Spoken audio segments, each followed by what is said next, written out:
Follow your passion first. When I retired from the game, I sat there asking kind of all the wrong questions. What's the biggest industry I can get into? And it's all the wrong stuff.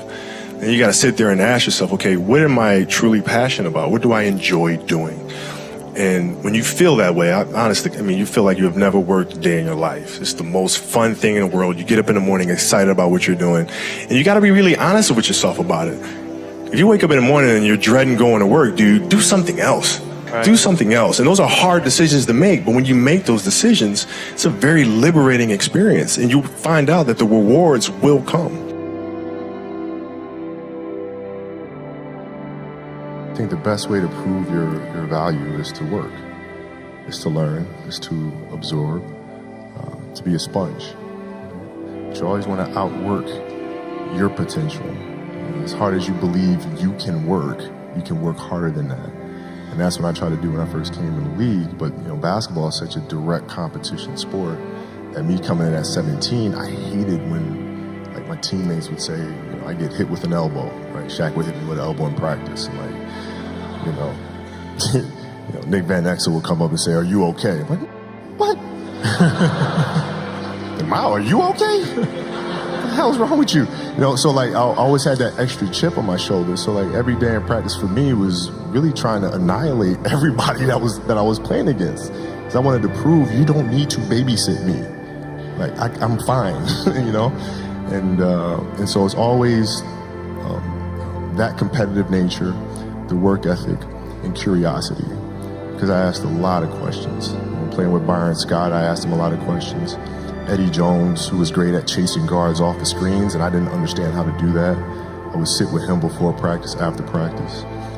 Magic, all the Laker greats, I would always sit down and just ask them questions about certain games that I studied growing up. What actually happened there? What did you feel there and why?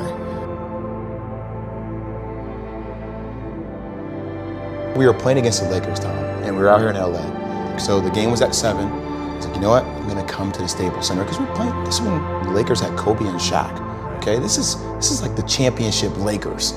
So I'm gonna get there at 3 o'clock, and I want to make sure I make 400 made shots before I go back into the room, and then I sit in the sauna and I get ready for the game. So, get in the car, get to the gym, get there, and as I'm walking onto the court, who do I see? I see Kobe Bryant, already working out. So once I set my foot across that line, I started working out.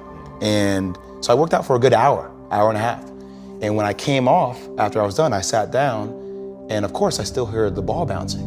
I looked down, I'm like, this guy's still working out. He was working out for it looks like he was in a dead sweat when I got here. Right.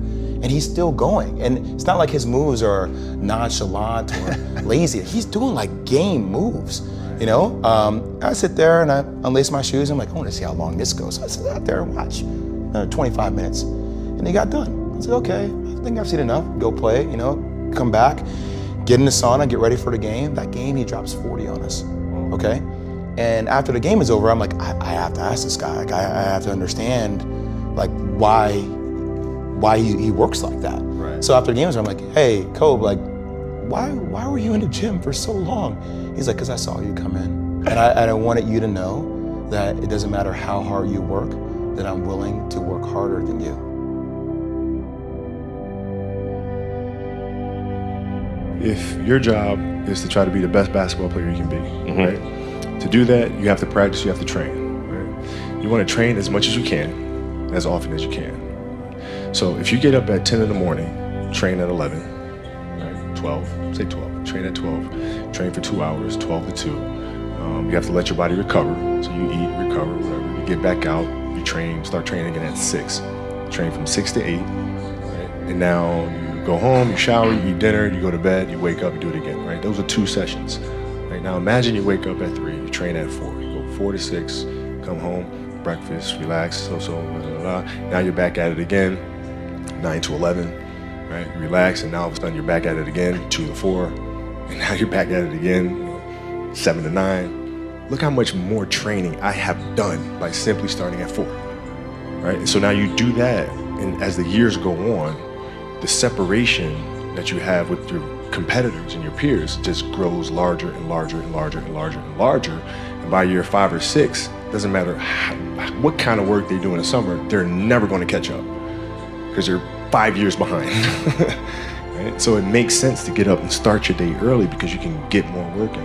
If I start earlier, I can train more hours. And I know the other guys aren't doing it because I know what their training schedule is. Right? So I know if I do this consistently over time, the gap's just going to widen and widen and widen and widen and widen, and they won't be able to get that back.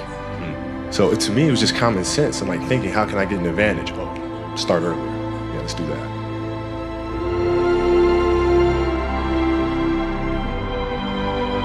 How do you develop that, or where do you learn that from? Well, I think it's just it's just a matter of what's important to you. What's important to you for whatever reason. I felt like I didn't feel good about myself if I wasn't doing everything I could to be the best version of myself. If I felt like I left anything on the table, it would eat away at me. I wouldn't be able to look myself in the mirror. And so the reason why I can retire now and be completely comfortable about it, because I know that I've done everything I could to be the best basketball player I could be.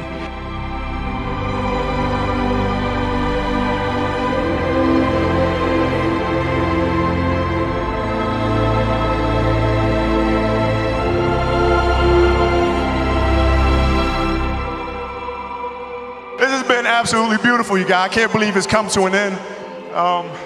You guys will always be in my heart. And what can I say? Mamba out.